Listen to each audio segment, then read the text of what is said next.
When you're starting out in the art world, you'll notice pretty soon the variations on how different artists will simplify to illustrate. I always like using ears as an example, but you can single out literally anything to compare how artists illustrate things differently. Trees, hands, eyes, you get it.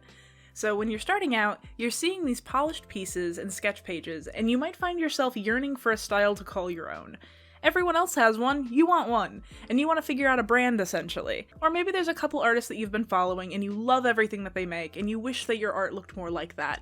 But when you sit down to actually draw, it never comes out that way.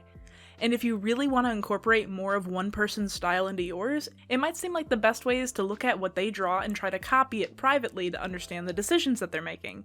They chose to put the ears there. They chose to make the arms that long. They chose to add depth to the pose, to remove detailing on zippers, or to add details to certain focus points. You can copy privately, like I just said, but you're only learning their shorthand. It's like copying someone else's notes from a lecture. You're just copying the things that they thought were important enough to write down. But without the full context of where that shorthand came from for that artist, you might use it completely differently than they do when the characters turn or if they're closer up to the camera frame. And this isn't even mentioning the risks of copying notes from someone who also copied notes. And what we have in that case is a game of shorthand telephone. So ultimately, if you're in pursuit of an art style to call your own, I understand copying notes. I don't even think it's bad.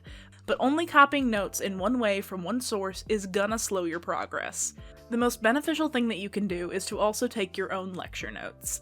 And upon looking back at them, you'll realize what you found important enough to incorporate into your own shorthand. And that shorthand is your style. It's how you break down realism into abstraction.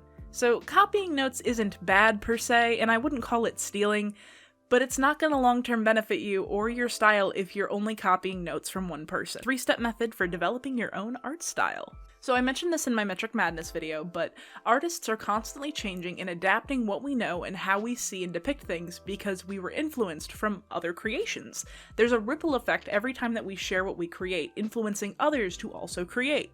And every artist's creation is like a puzzle made up of lessons that they learned from realism studies and other artists, as well as their own practicing. And you can't immediately tell where all of their pieces came from, but you can look back at one of your creations and try to figure out where all the pieces came from to get a head start on figuring out what style you're gravitating towards. How else can you figure it out? Well, this long-term 3-step process was and continues to be my main strategy. 1. Take your own lecture notes. Gestures, still life, perspective, copy from photos and from real life. This is the stuff that seems really boring, and sometimes it is, but it's good for fundamentals, and it's also pretty zen once you start to get it. Entering flow while studying shading values is nice, y'all. 2. Study how others studied by copying their notes. This is what we were talking about earlier. See, I'm not demonizing it. I just think that you shouldn't only rely on learning this way. This means taking a handful of an artist's pieces and finding out what it is specifically that you like about them. What stuff stands out to you and gives you that inspiration? That feeling of, oh, I want to do that too, is what you gotta be listening to here. It's guiding you. And then 3, implement. Practice it.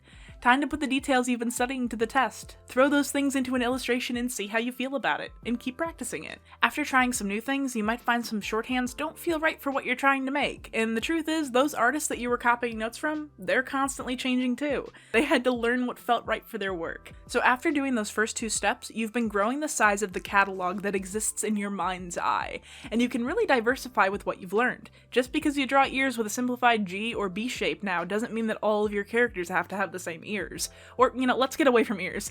Say that you learned a cool trick for drawing backgrounds, but that doesn't mean all the backgrounds that you ever draw have to be 1-point perspective, And then loop it back around and start taking more lecture notes. Yeah, I encourage covering the same topics again too sometimes. It's like rewatching a TV show and catching something that you missed the first time.